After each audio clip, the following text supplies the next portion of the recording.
I have this theory that if you're not growing, you're dying. And I always say we're all too young to die. Because so many people put so Right. much like emphasis on the fitness, on the nutrition, but then they really don't put the emphasis on like the mental awareness, right?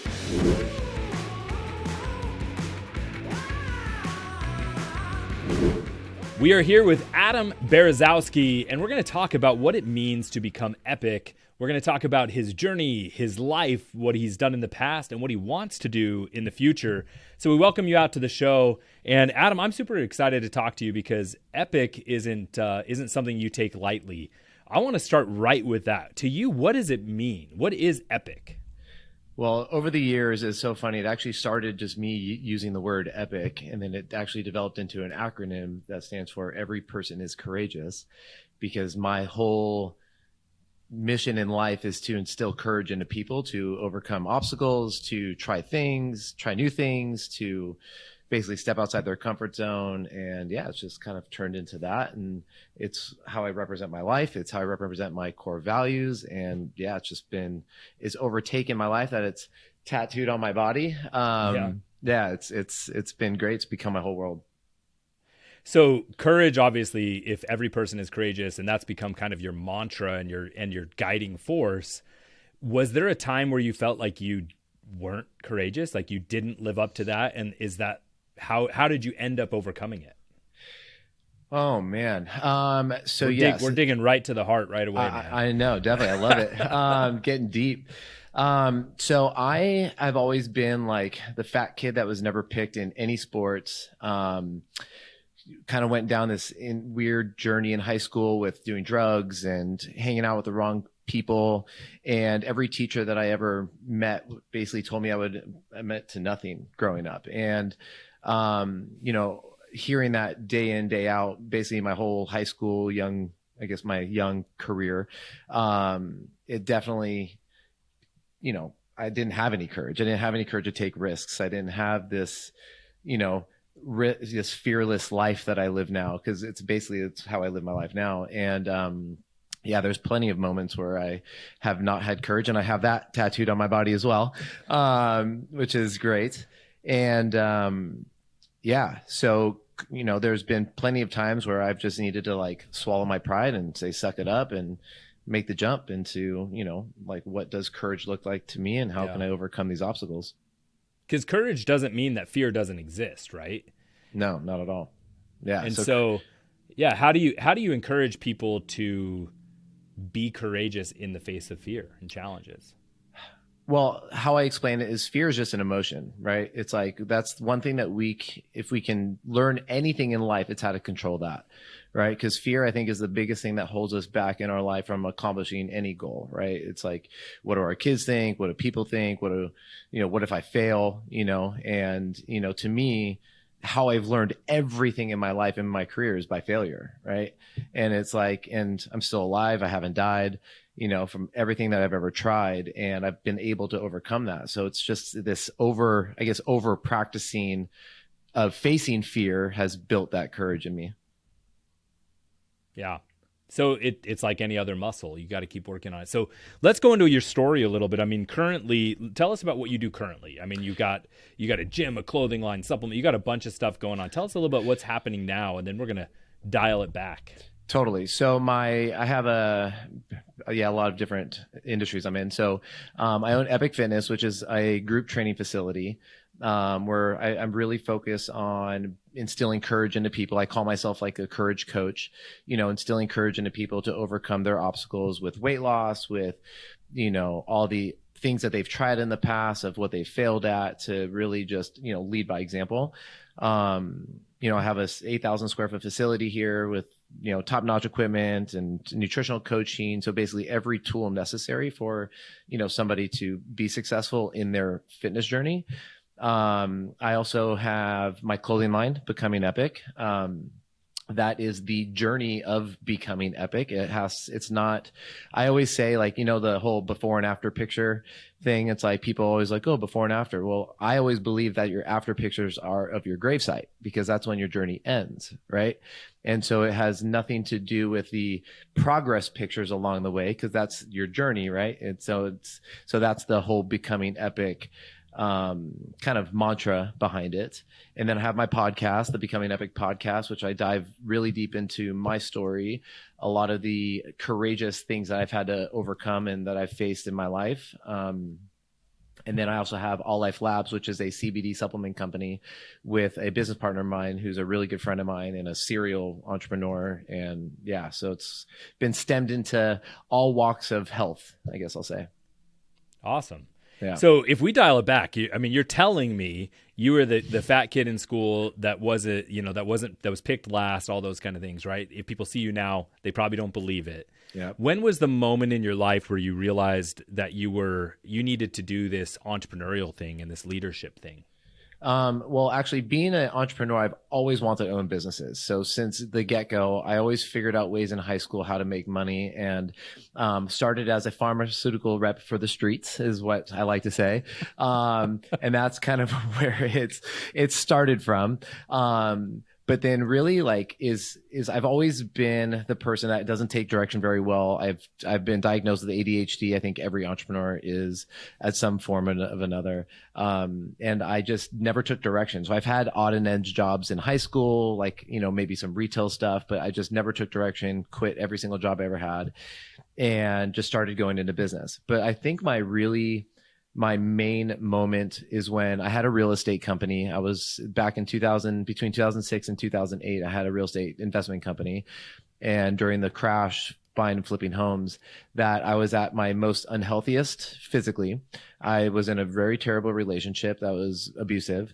And I was sitting in my office one day, just miserable. And I had Jack in the Box sitting next to me with my soda and just what I had on my own. I just felt like crap. And I was like, enough is enough. And I was tired of feeling sick and tired. I was tired of being overweight, and I was on the verge of type 2 diabetes and just basically this most unhealthiest version of myself. And then I made the decision to it was kind of forced upon me because my ex defaulted on a school loan, which then destroyed my business. But then decided to dilute everything and buy a 2-year gym membership at 24-hour and just put my head down and get to work and get the weight off. And that really was like the catalyst into now where I'm at within the fitness industry, because I've been in every industry you can imagine, try to start every business in every industry I've ever wanted to be in. But nothing was as rewarding as going through the process of losing my weight, feeling what it feels like to be the most miserable version of myself. And then to then losing 80 pounds in a year and, being able to basically turn my health around, right? And take control of that.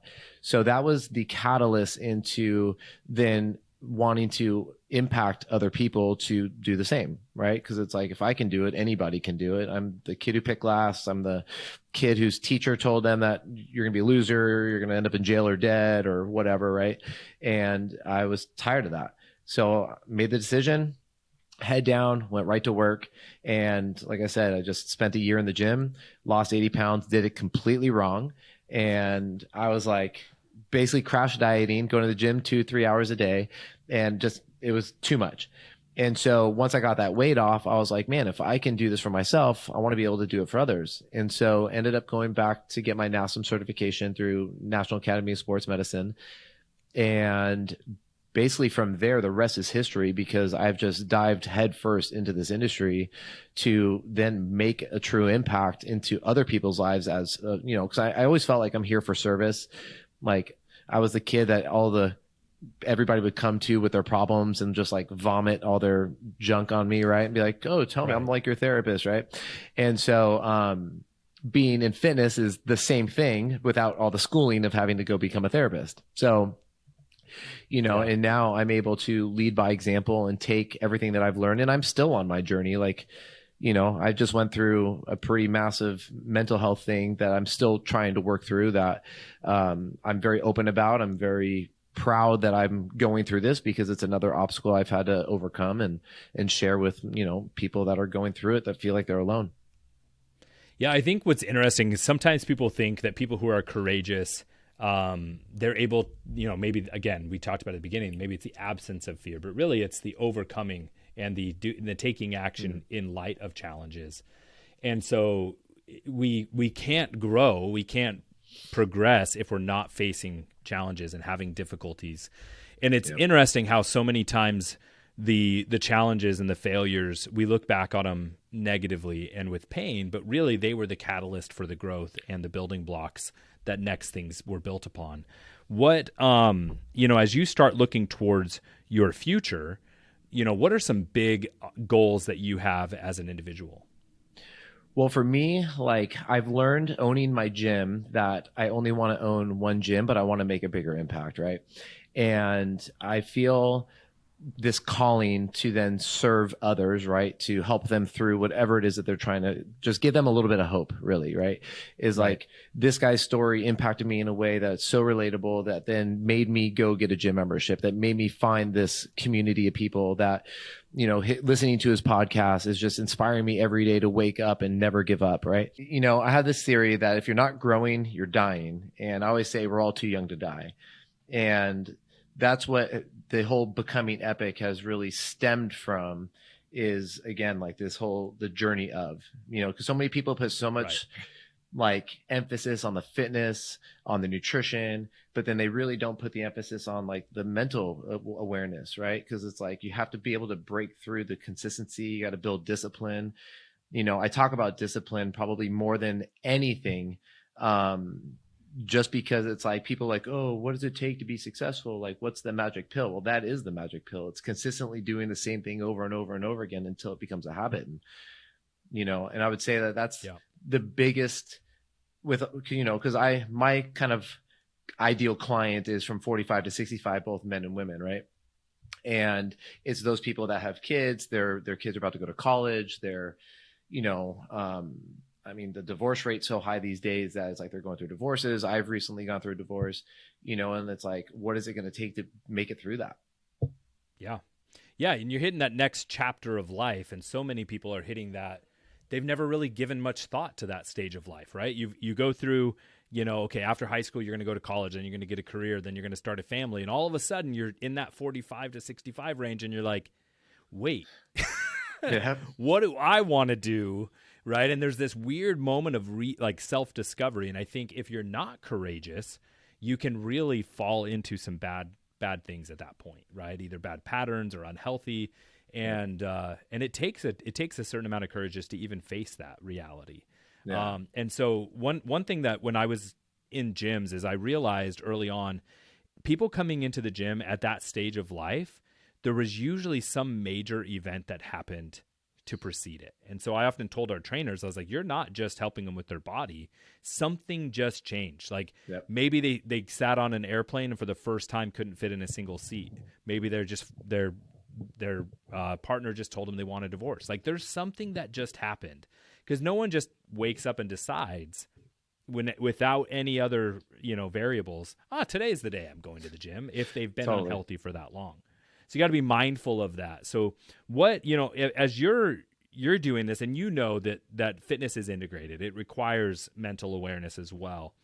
Who are some people that you look to as your mentors or people who have inspired you along the way?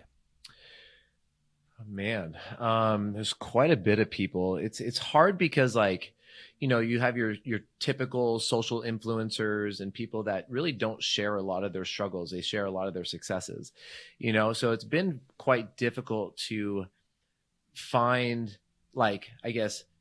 known people that have instilled the inspiration in me. But to be honest with you, there's a lot of my clients that have gone through such things that are so mind-blowing that they've went through, that they've overcome, that it's like, I can't stop this. So I can't say that there's one particular person. I mean, there's 250 people in my door that comes through my door every day that are people that are these stories that do inspire me, right? Because it's like they look to me as their leader, but then they're the ones that are on the battlefield of life.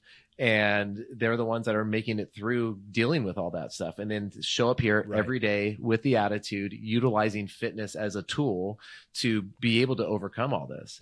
So there are a few people that I'm actually going to be interviewing on my podcast of their stories that are just so mind blowing, insane, that it's like, and they still show up here every day with a smile on their face. They're still we call ourselves a tribe. Like they're basically a tribe leader because other, members look up to them. Yeah. And so, yeah, I mean, I've got hundreds of people that have like inspired me to continue to keep fighting, really. Yeah, that's huge. And so, I mean, you've made that decision, which is a hard one for a gym owner to say. You're not going to necessarily try to open a bunch of locations. That seems to be what most people think is the next step. Yeah. But instead, you want to increase your impact through your podcast, through your social media reach, through your clothing and your supplement lines. What are some of the things that you are struggling to be courageous with? Like where do you still face those barriers? Man, what a good question. So what I've learned over time is that I truly have like a fear of success. And I don't know why. Like I've actually just thought about this recently because it's like I've always been an entrepreneur since high school, really, right? And I've always been able to take financial risks when it comes down to spending money on things. Like I just rehabbed my whole gym. Everybody's like, save your money. We're going through a recession. I'm like, I'm going to spend all my money to deliver more value to my clients. Right. Right. And, so I don't know what it is. And I think like finally starting like my podcast, because I've been wanting to do this for a very long time. And I'm on 16 weeks straight of I do weekly episodes. And it took me about a year and a half to finally just say, you know what, screw it. I'm going to sit at my desk. I'm going to record it. And it was like a 5-minute podcast. And it took me 4 hours to do it because I'm like, ugh. Like it was so scary to me. Right. Yep. But it's like, again, you just repeat that muscle over and over again, and it just becomes so much easier to then overcome that. Right. And now that I've learned what success looks like to me, because my wealth is not a financial gain. My wealth is an impact gain. And I think that that's one of the biggest things that I've realized because, being in business, you're surrounded by all these big entrepreneurs that are like money this, money that, you need all this money saved.